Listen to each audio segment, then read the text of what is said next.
Hi, I'm Brisendine. One of the things that has always fascinated me for as long as I can remember is why humans do what they do. What makes us alike, what makes us different. And one thing I can honestly say that I've experienced with people is that one of the greatest commonalities we all share is that we all have a day. We all have a day, maybe a couple days, that stand out on our calendars of our life as days that our lives changed.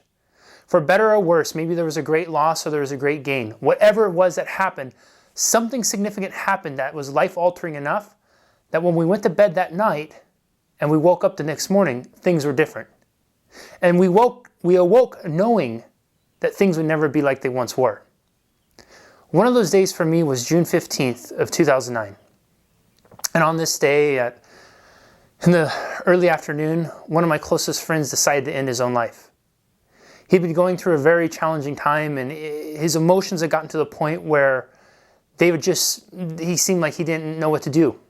You may have been there before, you've known somebody who's been in that place before, where your emotions are so consuming, it doesn't seem like there's any escape from them.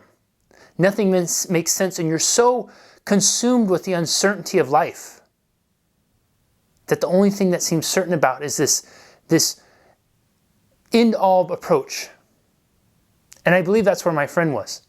He had so much uncertainty. The foundation of his life had shaken up so much that he didn't know how to stand or where to go anymore. And the thing that he felt he needed to do, the thing he felt certain about, was that if he was no longer here, he would no longer be in pain. I've had 7 years to reflect on my friend's death and his choices he made. And this video is not about me wishing he was still here, because I'll just put the disclaimer out right now. I wish he was. I miss him very much. I miss the laughs. I miss how he would call me Iceman and I'd call him Maverick after characters in Top Gun. I miss the inside jokes, and I miss going to his work and seeing him. I miss the hugs he used to give. That's not what this video is about. What I wanted to share with you all, and I hope that this connects with you, is a few things that I've learned since my friend's death, since the choice he made. And my hope is that you can maybe take some of my life experiences, some of my words, and use them to not only help your life, but perhaps you can help somebody else's as well. You see, I think when as humans, we face a great deal of uncertainty. Uncertainty breeds hopelessness. And when there's this hopelessness, it's like you're in this black pit of despair or anger, of frustration, or whatever your black pit is. And the light at the top seems so far away and so dim, it seems impossible to ever reach.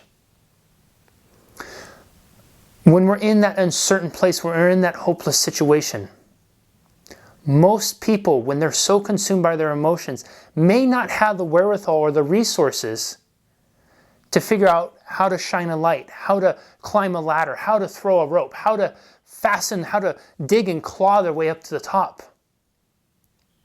It's really hard to do that when you're so focused on your pain, and your pain just seems like it's right there in your face and there's no escape from it. Oftentimes people ask me, Jesse, how can I change somebody else? How can I make a difference in the world?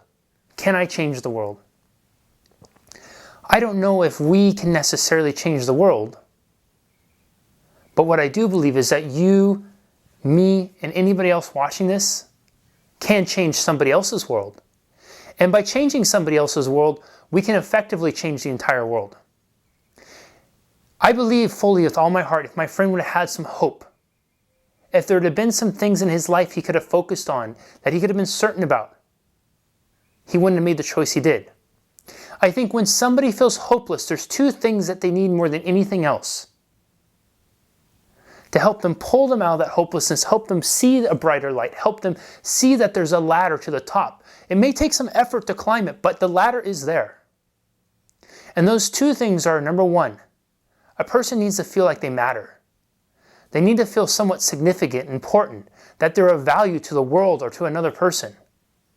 You see, if you've been there before, you've known anybody who's been there before, you know that when you're in that pit, you know when you're looking up and the light seems so dim, you know that you feel so hopeless that you feel like you don't matter. Not only do you feel like you don't matter, but you feel like if you weren't there, the world would just keep on turning and turning and turning and nobody would even know. Nobody would miss you. Nobody would mourn. Nobody would cry when you were gone. If somebody you know is in that place, let them know that they're important. Let them know that they matter.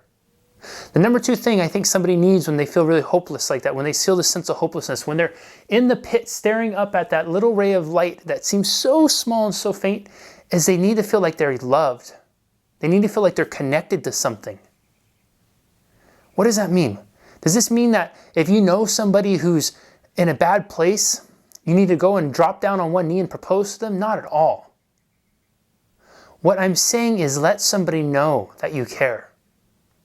Let somebody know that they matter. This is a wonderful opportunity to reach out to somebody you haven't talked to for a while. And don't just reach out and say, hey, Joe, hello. Take it a step further. Reach out and say, hey, Joe, hello. I was just thinking about that time when we did X, Y, and Z. When we did X, Y, and Z, it really meant a lot, and it's one of my most fond memories I take with me. I'm so grateful for your presence that you've had in my life. How have you been? What's going on? You see, we often just stop at the formality of it all. We're all so conditioned to formalities that it doesn't even faze us anymore, right? All of us have been to the grocery store where we walk in and the clerk says, how are you doing today? And what do you respond? Good. And then you say, how are you doing today? And what do they say? Good. Have you ever been in that store, in that line, and noticed that when you said good or they said good, one of you wasn't good? But why were you both saying good? It's because it's become a habit. We're so used to just keeping things on the surface that we don't go deep with people anymore. You want to make a difference in somebody's life? Go deep. Go deep. When Gabe made the decision to kill himself, he didn't let people go deep enough with him. He didn't reach out. And that's something I've learned too, is I'm all for, and you'll hear me the first one to say, people have to take responsibility for their life. I still believe that very much to this day. Gabe didn't reach out. I could have reached out more. Everybody else could have reached out more. If you know somebody's going through a tough time, you know that things are struggling, or they just don't feel that great about themselves or life, or their job's frustrating, their relationships a struggle, whatever the case may be. Give them some hope. Let them know that you care. Let them know that they matter. You see, hope doesn't just change a life. Hope can save a life. People ask all the time, how can I change the world? I don't know. But what I do know is this. You have the power to change somebody's world. And I often wonder that if myself, if you, if whoever is watching this video right now, as soon as it's done, were to contact just 2 people that they know, 2 people they haven't talked to for a while, 2 people who they've been kind of the outs with, 2 people who are friends but they don't stay in touch enough, 2 people that they need to say I love you more to, 2 people they need to let know they care more. What would happen if those people contacted 2 people and then they told those 2 people about some video or some idea they had about how they can make a difference in somebody's life, and then those 2 people contacted 2 people? How long would it take for all of us to feel a greater sense of hope, to feel like we matter, and to feel like we're loved? I don't think it would take very long. You have the power to change somebody's world. And in honor of my dear friend Gabe, who I miss dearly, I ask you to please make the effort to change somebody's. Because you never know how changing their life might affect someone else's. I'll talk to you soon.